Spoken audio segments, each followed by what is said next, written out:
டோடோ TV.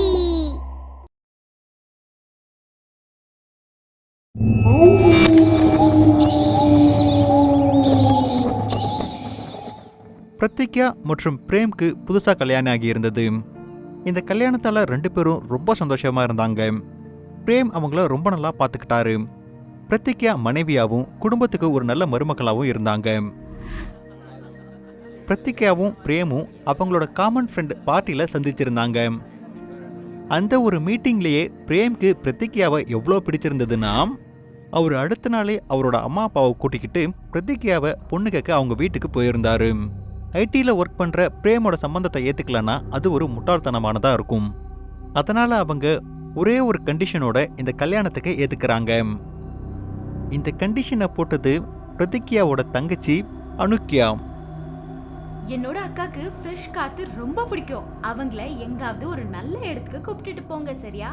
கண்டிப்பாங்க, ரொம்ப நன்றி. நீங்கள் எனக்கு இவ்வளோ நல்ல டிப் கொடுத்துருக்கீங்களே.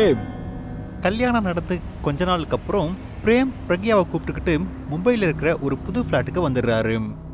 20வது ஃப்ளோரில் இருக்க இவங்களோட வீட்டில் 4 பக்கமும் கண்ணாடி ஜன்னல் இருந்தது. வெளியே கிரில் இருந்தது. உள்ள டார்க் ஷேட்ல ஸ்க்ரீன் இருந்தது. கொஞ்ச நாள் எல்லாமே நல்லா தான் போயிட்டு இருந்தது. ஆனால் ஒரு நாள் பிரேம் ஆஃபீஸ்ல இருந்து வர நேரம் பார்த்து பிரத்திக்யா டீ எடுத்துக்கிட்டு பால்கனிக்கு போறாங்க. அப்புறம் அவருக்காக காத்துட்டு இருந்தாங்க. அக்கம் பக்கத்து பால்கனியில் நின்று லேடிஸ் ஒருத்தங்களுக்கு ஒருத்தங்க பேசிட்டு இருக்கிறத பார்த்துட்டு இருக்கிறதுக்கு இவங்களுக்கு ரொம்ப நல்லா இருந்தது. அப்போ உள்ள இருந்து ஏதோ சத்தம் கேட்குது. அவங்க உள்ள போய் பார்க்குறாங்க. சத்தம் வர மாதிரி எதுவும் நடந்த மாதிரியும் அங்க தெரியல. அப்புறம் அவங்களோட பார்வை அந்த கிளாஸ் விண்டோ மேல போகுது. அங்க அந்த ஸ்கிரீனுக்கு பக்கத்துல அந்த கிளாஸ் மேல யாரோ ஒருத்தங்க 2 கை வச்சிட்டு இருக்கிற மாதிரி பிரக்யாவுக்கு தெரிஞ்சது. இந்த கை யாரது? யாராவது திருட வந்திருக்காங்களா? அந்த கை நகர ஆரம்பிக்குது. யாரோ ஒருத்தங்க அந்த கையோட உதவியால கிளாஸ் மேல நடக்கிற மாதிரி இருந்தது. பிரத்திக்யா ரொம்பவே பயந்து போயிடுறாங்க. அவங்க போனை தேட ஆரம்பிக்கிறாங்க. அதே சமயத்துல யாரோ ஒருத்தங்க கதவை தட்டுறாங்க. அந்த கைதான் அந்த கிளாஸை தட்டிட்டு இருந்தது. பிரத்திக்யாவுக்கு என்ன பண்றது, யாரை கூப்பிடுறது எதுவுமே தெரியல. முதல் முறையா அவங்க இப்படி தனியா இருந்தாங்க. அப்போ ஒரு சத்தம் கேக்குது. கதவை திறங்க, சீக்கிரம் திறங்க. யாரு? நான் தான். கதவை திற. யாரு? பேபி ஓபன் பண்ணு, நான் தான் பிரேம். அவங்க அப்போ கவனமா கேக்குறாங்க. அப்போதான் அவங்களுக்கு புரிய வருது சத்தம் கதவு கிட்ட இருந்து தான் வருதுன்னு. அப்புறம் வேகமா ஓடி போய் கதவை திறக்கிறாங்க. கதவை திறந்த உடனே பிரேமை பார்த்து பெருமூச்சு விடுறாங்க. பிரேம் உள்ள வந்த உடனே கதவை சாத்திடுறாரு. என்னாச்சு, நீ ஏன் இவ்வளோ பயந்துருக்க? பிரத்திக்யா நடந்த எல்லாத்தையும் சொல்றாங்க. பிரேம் போய் அந்த ஜன்னலை பார்க்கறாரு. ஆனா அங்க அவருக்கு ஒண்ணுமே தெரியறதில்ல. அவரு ஜன்னலை திறந்து பார்க்கறாரு.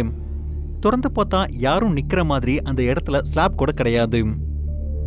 பேபி, ஒருவேளை இது உன் தங்கச்சியா இருக்குமோ? நான் என்னோட கண்ணார பார்த்தேன்னு சொல்றேன்ல. அப்போ ஜன்னல் வழியா ஒரு ரெட் கலர் துப்பட்டா பறந்து வருது. அது பறந்து வந்து பிரத்திக்யாவோட முகத்தை மூடிடுது. அந்த துப்பட்டாவை எடுக்கிறதுக்காக பிரத்திக்யா முயற்சி பண்ணிட்டு இருக்காங்க. ஆனா அவங்க அதுல முழுசா மாட்டிக்கிறாங்க. பிரேம் அந்த துப்பட்டாவை பார்த்துட்டு அப்படியே ஷாக் ஆயிடுறாரு. இந்த துப்பட்டா, இது அதே துப்பட்டா. அதே துப்பட்டான்னு சொல்றேன், அப்பனா உனக்கு அதை பத்தி தெரியுமா? பிரேம், இது எடுக்க எனக்கு கொஞ்சம் ஹெல்ப் பண்ணு. பிரேம் ரொம்ப அமைதியா இருந்தாரு. பிரத்திக்யா அந்த துப்பட்டாவை அவங்களா எடுத்துக்கிட்டு அவங்க சொல்றாங்க, பிரேம், பிரேம் என்ன ஆச்சு? நீ ஏன் இப்படி நடந்துக்கிற? நீ ஏன் அவ்வளவு ஷாக் ஆயிட்டு இருக்க? இந்த துப்பட்டாவை பத்தி நீ ஏன் இப்படி பிஹேவ் பண்ற? சொல்லு பிரேம். பிரேம் அவங்களுக்கு எந்த ஒரு பதிலுமே சொல்லல. அந்த இடத்துல ஒரு அமைதி நிலவுது. வெளியே சாயங்காலம் முடிஞ்சு இரவா மாறிட்டு இருக்கு. சம்மர் சீசன்ல கிளைமேட் திடீர்னு சேஞ்ச் ஆயிடுச்சு. காத்து எந்த அளவுக்கு அதிகமா வீசிட்டு இருந்ததுன்னா அது மூடிட்டு இருந்த ஜன்னலை திறந்து பிரக்யா அப்புறம் பிரேம் வீட்டுக்கு வந்துடுது. வீட்டில் இருக்கிற எல்லா பொருட்களும் அது தன்னால விழுந்துட்டு இருந்தது. ஸ்கிரீன் பறந்துட்டு இருந்தது, சோத்துல இருக்கிற போட்டோ கீழே விழுந்துட்டு இருந்தது. அப்புறம் இந்த வேகமான காத்தால டிவியும் கீழே விழுந்துருச்சு. பிரதிக்யா ஜன்னல் கிட்ட நடந்து போறாங்க. ஆனா அவங்களால அந்த ஜன்னலை மூட முடியல. காத்து ரொம்ப வேகமா அடிச்சிட்டு இருந்தது. அப்புறம் பிரேம் அவரு நின்னுட்டு இருந்த இடத்துலயே சில மாதிரி நின்னுட்டு இருந்தாரு. பிரதிக்யா மறுபடியும் சத்தமா கத்திட்டு இருந்தாங்க. பிரேம், பிரேம் நீ ரொம்ப பண்ற. இங்க உன் கண்ணு முன்னாடி என்ன கோரம்லாம் நடந்துட்டு இருக்கு பாரு. நீ ஏன் அப்படி ஒரு கல்லு மாதிரி நின்னுட்டு இருக்க? நீ ஏன் அவ்வளவு பிடிவாதமா அங்கேயே நின்னுட்டு இருக்க? அப்போ பயங்கரமா வீசுற காத்தோட சேர்த்து ஒரு நிழல் ஜன்னல் வழியா உள்ள வருது. அது மெதுவா ஒரு பொண்ணோட ரூபத்துக்கு மாறுது. பிரேம் இன்னும் பயந்து போயிடுறாரு. பிரதிக்யாவும் ரொம்பவே பயந்து போயிடுறாங்க. அவங்க ஓடி பிரேம் பக்கத்துல போறாங்க. கண்டுபிடிச்சிட்டியா என்ன? அனுப்புமா? இந்த தடவை பிரதிக்யா பயந்து போயிடுறாங்க. அவங்க பிரேம பாக்குறாங்க. பிரேம் பயத்துல நடுங்கி போயிட்டு இருக்காரு. யாரு யார் அந்த அனுப்பமா? நான் என்ன நினைச்சனா நீ என்ன கண்டுபிடிக்க மாட்டேன்னு. பிரதிக்யா பிரேம வேகமா தட்டி தட்டி எழுப்பிட்டு இருக்காங்க. யாரு யாருன்னு கேக்குறல்ல. அந்த நிழல் பிரதிக்யாவை முறைச்சு பாக்குது. அவங்க பிரேமோட கைய பிடிச்சிட்டு நின்னுட்டு இருக்காங்க. அப்புறம் பிரேமோட கைய விட்டு தூரமா போய் விழுந்துடுறாங்க. நான் பிரேமோட காதலி. இன்னைக்கு கூட அவனை வேற யாரு கூடவோ என்னால பார்க்க முடியாது. அந்த பேய் முன்னாடி நடந்து போய் பிரதிக்யாவை பிடிக்க முயற்சி பண்ணுது. பிரதிக்யா பயத்துல பின்னாடி போயிட்டு இருந்தாங்க. அவனோட சந்தோஷத்துக்காக என்ன அவன் ரொம்பவே யூஸ் பண்ணிக்கிட்டான். 3 மாசத்துக்கு அப்புறமா அவன் என்ன அவனோட பாஸ் கிட்ட அனுப்பிச்சான். எதுக்காக? அவனோட ப்ரொமோஷனுக்காக. அதுக்கு நான் ஒத்துக்காததால அவன் தெரியாம பண்ண மாதிரி நடிச்சான் பாரு. அப்படி நடிச்சான். அப்புறம் ஒரு நாள் என்ன க்ரூஸ்க்கு கூப்பிட்டுட்டு போனா. என்ன ரொம்ப குடிக்க வச்சான். அதுக்கப்புறம் என் கழுத்து பிடிச்சி சாகடிச்சான். என் தலை மேல கல்ல தூக்கி அடிச்சான். அப்புறம் ஒரு மெட்டல் பாக்ஸ்ல என்ன போட்டு வச்சு தண்ணிக்குள்ள என்ன வீசிட்டான். என்னோட மர்டர் அவன் எவ்வளோ டேலண்டா பிளான் பண்ணானா போலீஸ்க்கு கூட அந்த அடையாளம் தெரியல. இப்போ நான் என்ன பண்ணணும்? நீ சாகணும். இத சொல்லிட்டு அந்த நிழல் பிரதிக்யாவோட உடம்புக்குள்ள போயிடுது. அப்புறம் அவளோட துப்பட்டாவையே ஒரு கயிறா மாத்தி அவங்கள ஃபேன்ல மாட்டி விட்டுடுது. பிரேம் தடுக்க முயற்சி பண்றாரு. ஆனா அவரால பிரதிக்யாவை அந்த நிழல் கிட்ட இருந்து காப்பாற்ற முடியல. அப்புறம் அந்த நிழல் பிரதிக்யாவோட உடம்புல இருந்து வெளியே வந்துடுது. பிரேம் பிரதிக்யாவை சீக்கிரமாவே மேல இருந்து கீழே இருக்கிறாரு. ஆனா அதுக்குள்ள பிரதிக்யா இறந்து போயிடுறாங்க. நீ ஏன் எனக்கு இப்படி ஒரு தண்டனையை கொடுத்துட்ட? என்னால உன் கூட வாழ முடியல. வேற யாரையாவது எப்படி வாழ விடுவேன்?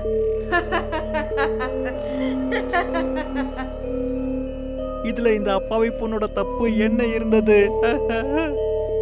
நீ இந்த வார்த்தையை கேட்டிருப்பேன்னு நினைக்கிற. அவங்க என்ன பாவம் செஞ்சாலும் பூமியிலே அனுபவிச்சுட்டு தான் போவாங்க. அந்த நிழல் சிரிச்சுக்கிட்டே ஜன்னல் வழியா வெளியே போயிடுது.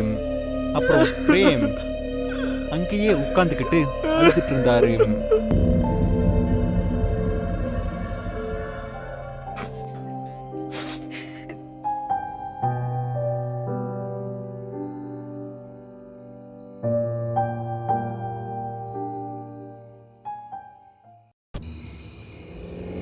நடுராத்திரி ஆயிருந்துச்சு. அவினாஷ் அவனுடைய கார்ல வந்துகிட்டு இருந்தான். அவினாஷ் ஒரு சாஃப்ட்வேர் கம்பெனில வேலை பார்த்துக்கிட்டு இருந்தான். அவன் ஆஃபீஸ்ல இருந்து கொஞ்ச தூரத்துல இருக்கிற ஒரு வீட்டில் வாழ்ந்துகிட்டு இருந்தான். அங்க அக்கப்பக்கத்துல சில வீடுகள் தான் இருந்துச்சு. அவினாஷ்க்கு சீக்கிரமா வீட்டுக்கு போகணும். அதனால அவன் ஹைவேல ரொம்ப ஃபாஸ்டா வண்டியை ஓட்டிக்கிட்டு இருந்தான். அவினாஷால கொஞ்ச தூரம் வரைக்கும் தான் ரோடை பார்க்க முடிஞ்சது. ஏன்னா அங்க ஒரே புகை மூட்டமா இருந்துச்சு. அப்போ அவினாஷோட கார் எதுலயோ இடிச்சுது. அவன் விழுந்துட்டான். அவன் உடனே பிரேக் போட்டான். கார் கொஞ்ச தூரம் போய் அதுக்கப்புறம் நின்னுச்சு. ஐயோ என்னாச்சு? யார் என் கார் மேலே மோதுனா? நான் யாராவது மனுஷங்க மேலே மோதிட்டேனா? நான் போய் பார்க்கணும். அவினாஷ் பயந்து போய் கார்ல இருந்து கீழே இறங்கினான். அதுக்கப்புறம் எல்லா இடத்துலையும் பார்த்தான். ஐயோ இங்கே ரொம்ப இருட்டாக இருக்கு. அது போக பனிமூட்டமாகவும் இருக்கு. ஒன்றுமே தெரிய மாட்டேங்குது. ஏதாவது விலங்கு தான் மோதி இருக்கணும்.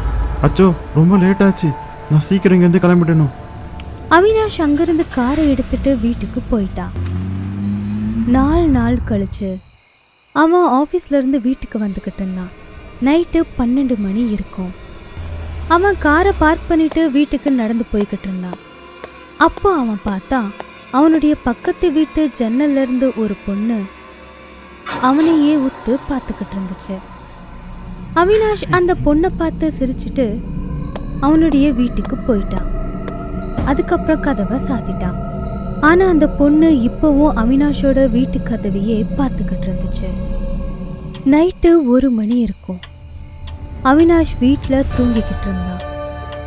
அப்போ திடீர்னு யாரோ கதவு தட்டுற சத்தம் கேட்டதும் அவினாஷ் எழுந்திருச்சு கதவை நோக்கி போனான். அவன் கதவை திறந்து பார்த்ததும் வெளியே ஒரு ஆள் நின்றுக்கிட்டு இருந்தான். யாரு நீ? ஹலோ சார், என் பேர் தீரஜ். நான் உங்கள் பக்கத்து வீட்டில் இருக்கேன். என் வீட்டோட பூட்டு ரிப்பேர் ஆகிடுச்சு, திறக்க முடியல.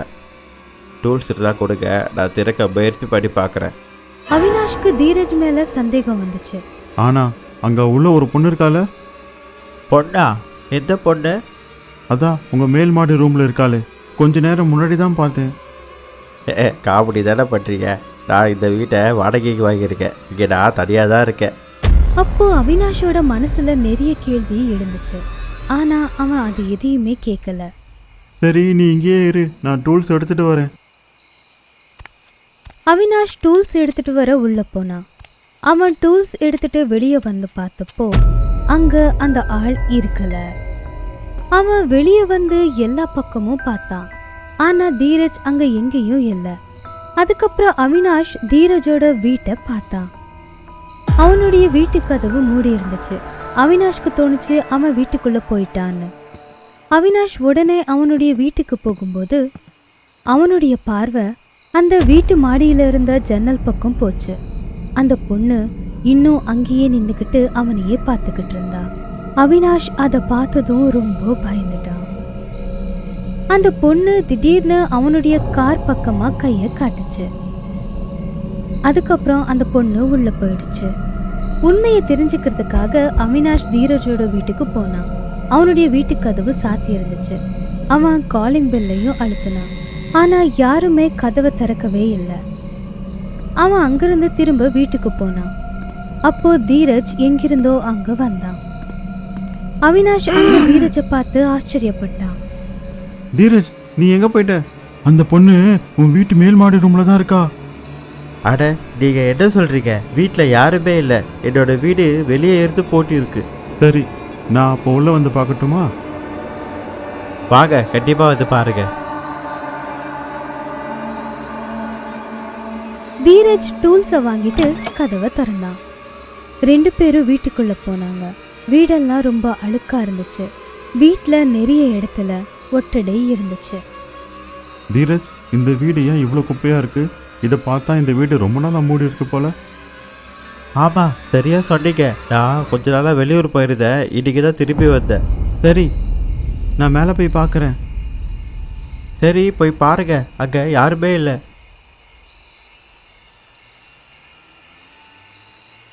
அவினாஷ் மேலே இருக்கிற ரூம் கிட்ட போனான். அவன் ரூமோட கதவை திறந்தான். அவன் அங்க பார்த்தா அந்த பொண்ணு பெட்ல உக்காந்துக்கிட்டு இருந்தா. அவினாஷ் அவளை பார்த்து ரொம்ப பயந்துட்டான். மேடம், நீங்கள் யாரு? தீரஜ் வீட்டில் நீங்கள் என்ன பண்ணிட்டு இருக்கீங்க? என்னோட பேர் நட்டாஷா. நான் தீரஜோட மனைவி. ஆனா தீரஜ் இங்க வீட்டில் தனியாக தான் இருக்குன்னு சொன்னா. தீரஜ் இதை உங்ககிட்ட எப்ப சொன்னாரு? இப்பதான் கொஞ்ச நேரம் முன்னாடி கீழே பார்த்தேன். நீங்க பொய் சொல்றீங்க. மேடம், என்ன சொல்றீங்க நீங்க? தீரஜ் 4 நாளுக்கு முன்னாடி தான் கார் ஆக்சிடென்ட்ல இறந்து போயிட்டாரு. அவர் இப்ப இந்த உலகத்திலேயே இல்லையே. இதை கேட்டதும் அவினாஷ்க்கு உயிரே போன மாதிரி ஆயிடுச்சு. அவனுடைய காலெல்லாம் நடுங்க ஆரம்பிச்சது. அதுக்கப்புறம் அவன் வேகமா அங்கிருந்து ஓடினான். அவினாஷ் கீழே வந்து பார்த்தா அங்க தீரஜ் இருக்கல. அப்போ திடீர்னு வேகமா காத்து வீச ஆரம்பிச்சது. வீட்டில் இருக்கிற கதவு ஜன்னல் எல்லாம் தானாவே அடிச்சுக்கிச்சு. அதுக்கப்புறம் ஒரு பயங்கரமான குரல் வீடு முழுக்க கேட்டுக்கிட்டு இருந்துச்சு. அவினாஷ் பயந்து போய் வீட்டை விட்டு வெளியே வந்தான்.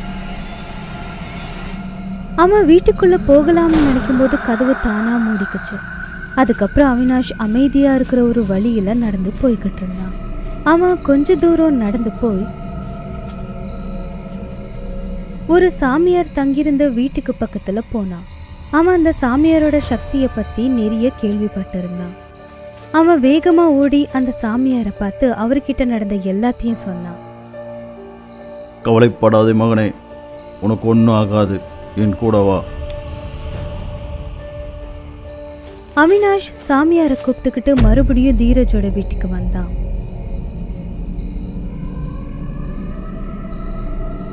சாமியார் தீரஜோட ஆன்மாவை கூப்பிட ஆரம்பிச்சாரு. எங்க இருக்க நீ?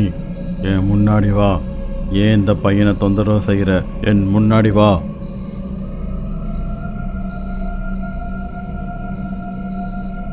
சாமி, மேல் மாடி ரூம்ல தான் தீரஜோட மனைவி இருக்காங்க.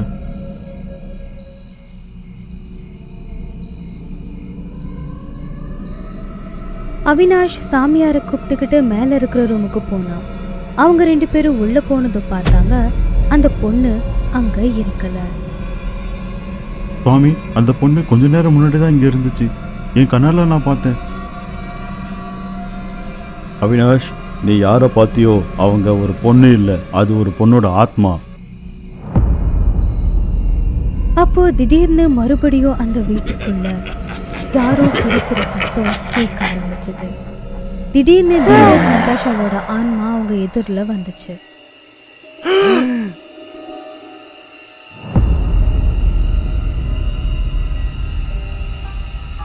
ஏன் தொந்தரவு செய்கிறீங்க இவனை? அவன் உங்களுக்கு என்ன செஞ்சான்? இவன் என்ன செஞ்சான்னு உங்களுக்கு தெரியுமா? 4 நாள் முன்னாடி என்ன நடந்ததுன்னு ஞாபகம் இருக்கா? நான் என் வீட்டுக்கு வந்துட்டு இருந்தேன். இந்த அவினாஷ் அவனோட கார்ல என் மேல மோதிட்டான். நான் புதருக்குள்ள விழுந்து இறந்து போயிட்டேன். என் மனைவி தூக்கத்தை தாங்க முடியாம தூக்கு போட்டு தற்கொலை பண்ணி இருந்துட்டா. இங்க சாவுக்கு நீதான் காரணம். நாங்க உன்னை உயிரோட விட மாட்டோம். என்ன நம்பு, நான் வேணும்னே அந்த மாதிரி செய்யல. இது தெரியாம நடந்த ஒரு சம்பவம். ரொம்ப இருட்டா இருந்துச்சு, அது போக பனி மூட்டமா இருந்துச்சு. நீ எங்க இருந்தோ எதிர்பாராம திடீர்னு வந்துட்ட. நான் கார்ல இருந்து இறங்கி ரொம்ப தேடி பார்த்தேன், ஆனா பனி மூட்டத்துல ஒண்ணுமே தெரியல. தயவு செஞ்சு என்ன மன்னிச்சிடுங்க. என்ன நடந்ததோ அது அறியாமலே நடந்தது. இதுல அவினாஷோட தப்பு எதுவுமே இல்லை. விடுங்க அவனை. அவினாஷ் அவங்க கிட்ட நிறைய மன்னிப்பு கேட்டான். ஆனா அந்த ஆன்மாக்கள் அவனை மன்னிக்கவே இல்லை. அப்போ தீரஜோட ஆன்மா அவினாஷை தாக்க ஆரம்பிச்சது. அது அதோட சக்தியால அவனுடைய கழுத்து பிடிச்சி மேல தூக்கிடுச்சு. அவனுக்கு மூச்சே நிக்கிற மாதிரி ஆயிடுச்சு. உடனே சாமியார் கங்கா ஜலத்தை கையில எடுத்துக்கிட்டு மந்திரத்தை சொல்ல ஆரம்பிச்சாரு. ஓம் கிரீம் நம நமக்க, ஓம் கிரீம் சாமுண்டாயே, ஓம் கிரீம் சாமுண்டாயே, ஓம் கிரீம். சாமியார் மந்திர ஊதுறதை கேட்டதும் நட்டாஷாவுக்கு கோவம் வந்துச்சு. அவ சாமியாரை நோக்கி வந்தா. அப்போ சாமியார் அந்த கங்கா ஜலத்தை அவ மேல தெளிச்சாரு. அவ துடிக்க ஆரம்பிச்சா. அதை பார்த்ததும் தீரஜ் அவினாஷை விட்டுட்டான். ஏய் மந்திரவாதி, நீ இந்த மாதிரி செஞ்சது சரியில்லை. இப்ப நாங்க போறோம், ஆனா திரும்பி கண்டிப்பா வருவோம். ஞாபகம் வச்சுக்கோ, பழி வாங்குவோம் கண்டிப்பா. போங்க இங்க இருந்து. 2 ஆன்மாவும் அங்கிருந்து மறைஞ்சிடுச்சு. சாமி, நீங்க என் கூட இல்லைன்னா இந்த பேய்ங்க என்னை கண்டிப்பா கொன்னுடும். இந்த தாயத்தை கட்டிக்கோ, கவலைப்படாத. இது உன்கிட்ட இருக்கிற வரைக்கும் அந்த பேய்ங்க உன்னை தொடக்கூட முடியாது. சாமியார் அந்த தாயத்தை அவினாஷ் கிட்ட கொடுத்துட்டு கிளம்பிட்டாரு. அவினாஷ் அதை கழுத்துல மாட்டி ரொம்ப சந்தோஷப்பட்டான். ஆனா அவனுடைய சந்தோஷம் ரொம்ப நாள் நினைக்கல. அதான் சொல்லுவாங்கல்ல, கவனமா இல்லைன்னா விபத்துக்கள் ஏற்படும். இப்பவும் அதுதான் நடந்துச்சு. கொஞ்ச நாளுக்கு அப்புறம் அவினாஷ் ஆபீஸ்ல இருந்து கார்ல வீட்டுக்கு வந்துகிட்டு இருந்தான். அவன் கொஞ்சம் கூட பயம் இல்லாம வேகமா வண்டி ஓட்டிக்கிட்டு இருந்தான். அப்போதான் அவனுக்கு ஞாபகம் வந்துச்சு, அவன் அந்த தாயத்தை வீட்லயே மறந்து வச்சுட்டான் அப்படின்னு. அப்போ அவனுடைய பார்வை கார் கண்ணாடி மேல போச்சு. கார்ல இருக்கிற பின்னாடி சீட்ல தீரஜோட ஆன்மா உட்காந்துக்கிட்டு இருந்துச்சு. அவினாஷ் பயந்து போய் பிரேக் போட முயற்சி பண்ணிக்கிட்டு இருந்தான். ஆனா அவனுடைய கார் கண்ட்ரோலை இழந்துருச்சு. அந்த கார் வேகமா போய் ஒரு மரத்துல இடிச்சிருச்சு. அவினாஷ் அங்கேயே இறந்துட்டான். அதுவும் சரியா தீரஜ்க்கு ஆக்சிடென்ட் நடந்த அதே இடத்துல. ஒரு நாள் சுதீர் அவனுடைய மனைவி சாந்தாவை கூப்பிட்டுக்கிட்டு கிராமத்துல இருந்து நகரத்துக்கு போனான். அப்போ திடீர்னு வண்டி நடுவுலயே நின்னுடுச்சு. காலநிலையும் மாறுச்சு. பயங்கரமா மழை வர ஆரம்பிச்சுது. அதனால ரொம்ப நேரம் ஆயிடுச்சு. இருட்டாகவும் ஆரம்பிச்சுது. ஐயோ, இந்த வண்டி இப்போதான் நிற்கணுமா? இந்த நேரத்தில் மழை வேற. காரை ரிப்பேர் பண்ணுறதுக்கு பக்கத்தில் ஒரு மெக்கானிக் ஷாப் கூட இல்லை. என்னங்க, மழை ரொம்ப அதிகமா வருதுங்க. நம்ம இங்கே எங்கேயாவது தங்கிடலாமா? இந்த நைட்டில் எங்கே போக முடியும்? அக்க பக்கத்தில் ஒன்றுமே தெரிய மாட்டேங்குது. அப்படி சொல்லிக்கிட்டே சுதீர் அக்கப்பக்கத்துல பார்த்தான்.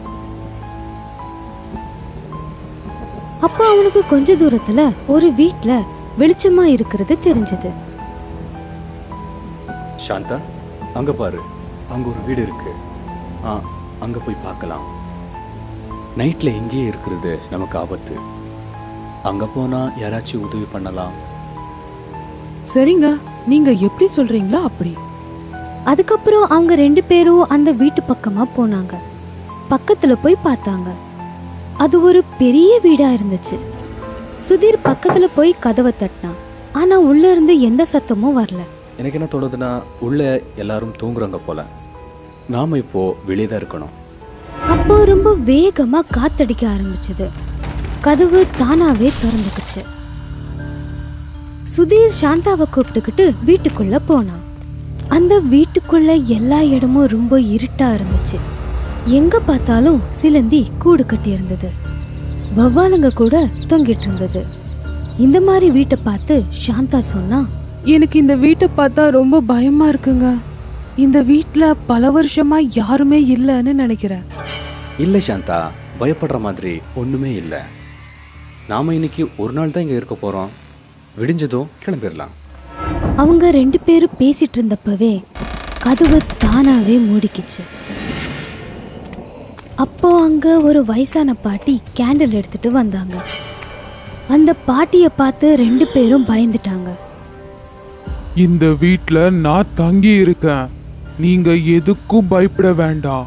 இந்த வீடு ரொம்ப பெருசு, அதனாலதான் இப்படி இருக்கு. நான் நினைக்கிறேன் நீங்க 2 பேரும் ஏதோ பிரச்சனையில இருக்கீங்க, அதனாலதான் இங்க வந்திருக்கீங்க. நீங்க 2 பேரும் ரொம்பவே நனைஞ்சிருக்கீங்க. போங்க, மேல இருக்கிற ரூம்ல உங்க துணியை மாத்திக்கோங்க. அவங்க 2 பேரும் மேல இருக்கிற ஒரு ரூமுக்கு போனாங்க. கொஞ்ச நேரத்துல அந்த பாட்டி கொஞ்சம் துணியை எடுத்துட்டு வந்தாங்க. பாட்டி துணி எடுத்துட்டு வந்ததை பார்த்து சுதீர் கேட்டான், பாட்டி, நீங்கள் ஒரிச்சு தான் இருக்கீங்க, ஆனால் உங்ககிட்ட இந்த துணியெல்லாம் எப்படி வந்துச்சு? இந்த துணி என் புள்ளதும் மருமகளுடையதும். அவங்க இப்போ என் கூட இல்லை. நீங்க சீக்கிரமா தூங்குங்க, ரொம்ப நேரமாயிடுச்சு. அப்படி சொல்லிட்டு அந்த பாட்டி அங்கிருந்து போயிட்டாங்க.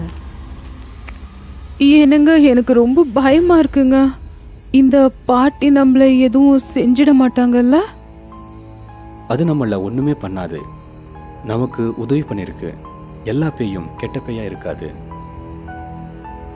சுதீர் சாந்தா 2 பேரும் துணியை மாத்திட்டு பெட்ல படுத்து தூங்கிட்டாங்க.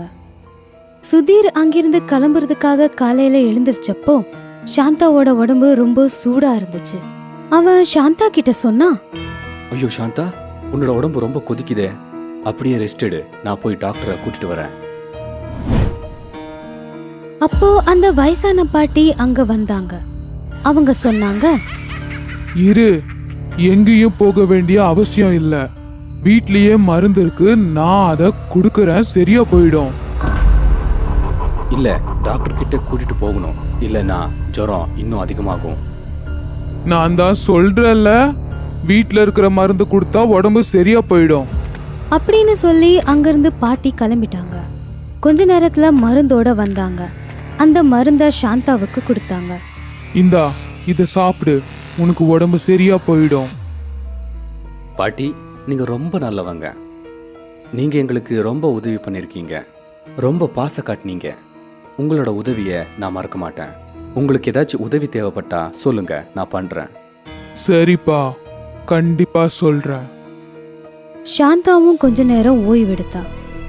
அதுக்கப்புறம் சாந்தாவுக்கு ஜுரம் கம்மி ஆயிடுச்சு. 2 பேரும் அங்கிருந்து கிளம்பலான்னு முடிவு பண்ணாங்க. அப்போ சுதீர் சாந்தா கிட்ட சொன்னா, நீ போய் பாட்டிக்கு நன்றி சொல்லிட்டு வா போ.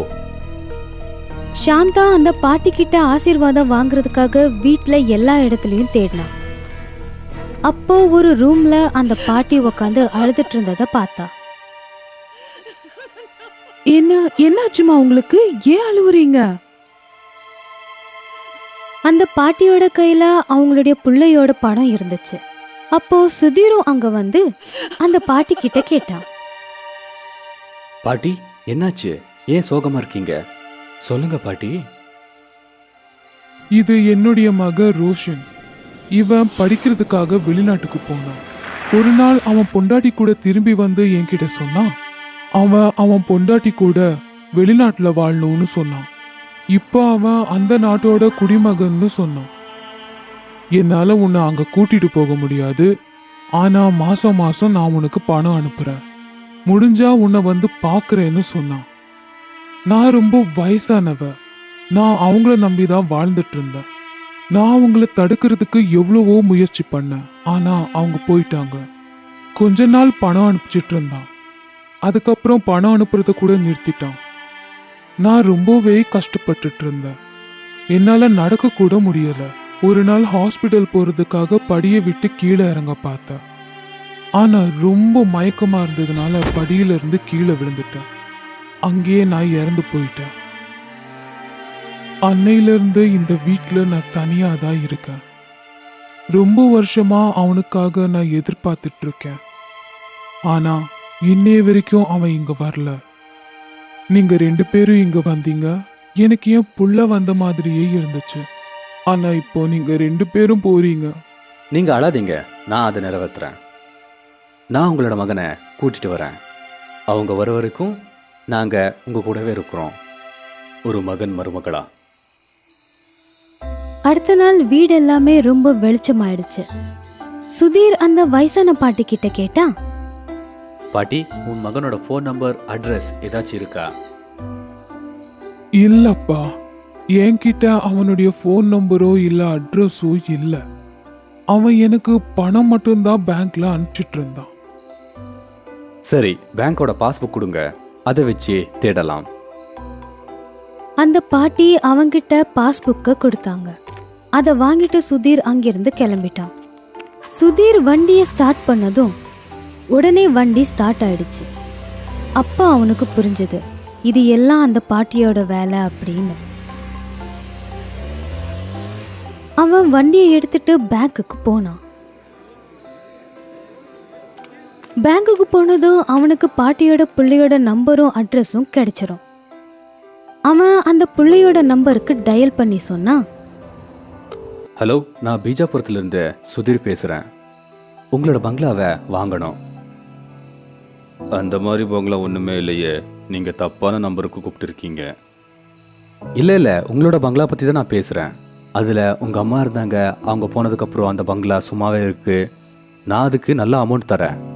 சுதீர் சொன்னதை கேட்டு ரோஷன் ரொம்பவே சந்தோஷப்பட்டான். அதுக்கப்புறம் சொன்னா, அப்படியா, சரி, நான் 5 நாள்ல வரேன். அடாடா, பங்களாவை வித்து நான் பணக்காரனாக போறேன். அதுக்கப்புறம் சுதீர் அங்கிருந்து கிளம்பி வீட்டுக்கு வந்து பாட்டி கிட்ட சொன்னா, உங்களோட மகன் கிட்ட பேசியாச்சு, 5 நாள்ல அவங்க இங்க இருப்பாங்க. அடுத்த வாரம் ரோஷன் வெளிநாட்டுல இருந்து வீட்டுக்கு வந்தான். கதவு திறந்திருந்ததை பார்த்து ரோஷன் சொன்னா, யாராச்சும் இருக்கீங்களா? நான் பேசுறது கேக்குதா? அப்போ அந்த வயசான அம்மா தம் பிள்ளைய பார்த்து ரொம்ப சந்தோஷப்பட்டாங்க. சுதீர் கூட அங்க வந்தான். நீங்க ரோஷன் தானே? ஆமா, நான் தான் ரோஷன். இங்க என்ன பண்றீங்க? நான் சுதீர். நான் தான் உங்களுக்கு ஃபோன் பண்ணேன். வாங்க, வந்து உக்காருங்க. நான் இங்க உட்கார வரல, இந்த வீட்டை விற்க வந்திருக்கேன். சீக்கிரம் அதை பத்தி பேசுங்க. இதை கேட்டு அந்த பாட்டிக்கு ரொம்ப கோவம் வந்துருச்சு. அந்த பாட்டி சாந்தாவோட உடம்புல புகுந்துடுறாங்க. எவ்வளோ கெட்டவன்டா நீ! ஒரு தடவையாவது உங்க அம்மா உயிரோட இருக்காளா இல்லையான்னு கேட்டியா? அத கூட கேட்காம அவளுடைய வீட்டையும் வித்து சந்தோஷமா இருக்கலாம்னு நினைக்கிறியேடா? பணத்து மேல இருக்கிற ஆசையில உனக்கு உயிரை கொடுத்த உங்க அம்மாவை கூட மறந்துட்டியாடா? பாட்டி கோவத்துல அவனை பயங்கரமா அடிக்க ஆரம்பிச்சாங்க. நான் உன்னை பாக்குறதுக்காக இத்தனை வருஷமா இங்க காத்துட்டு இருந்தேன்டா. ஆனா உனக்கு இந்த அம்மாவோட பாசம் புரியல. என்ன மன்னிச்சிருமா. பணம் என்ன ஒரு குருடனா ஆக்கிருச்சு. அதுக்கு பின்னாடி ஓடி ஓடி உன்னையே மறந்துட்டேன். என் முன்னாடி வாமா, நான் உன்னை பார்க்கணும். இந்த வீட்லயே உன் கூடவே இருக்கணும். அதுக்கப்புறம் அந்த பாட்டி சாந்தாவோட உடம்புல இருந்து வெளியே வந்துட்டாங்க. ரோஷனுக்கு முன்னாடி நின்னாங்க. ரோஷன் அவங்க அம்மாவை கட்டி பிடிச்சு அழ ஆரம்பிச்சான். பாட்டி அவங்களுடைய பிள்ளைய பார்த்ததுல ரொம்பவே சந்தோஷமா இருந்தாங்க. அவங்க சொன்னாங்க, சுதீர், உனக்கு ரொம்ப நன்றிப்பா. உன்னால என்னுடைய கடைசி ஆசை நிறைவேறிடுச்சு. இப்போ நான் போக வேண்டிய நேரம் வந்துருச்சு அப்படின்னு சொல்லி பாட்டி அங்கிருந்து மறைஞ்சிடுறாங்க. அதுக்கப்புறம் சுதீர் சாந்தாவை கூப்பிட்டுக்கிட்டு அங்கிருந்து கிளம்பிட்டான். கொஞ்ச நாளுக்கு அப்புறம் ரோஷன் அவனுடைய குடும்பத்தை கூப்பிட்டுக்கிட்டு அந்த வீட்டுல வாழ்றதுக்காக வந்தான்.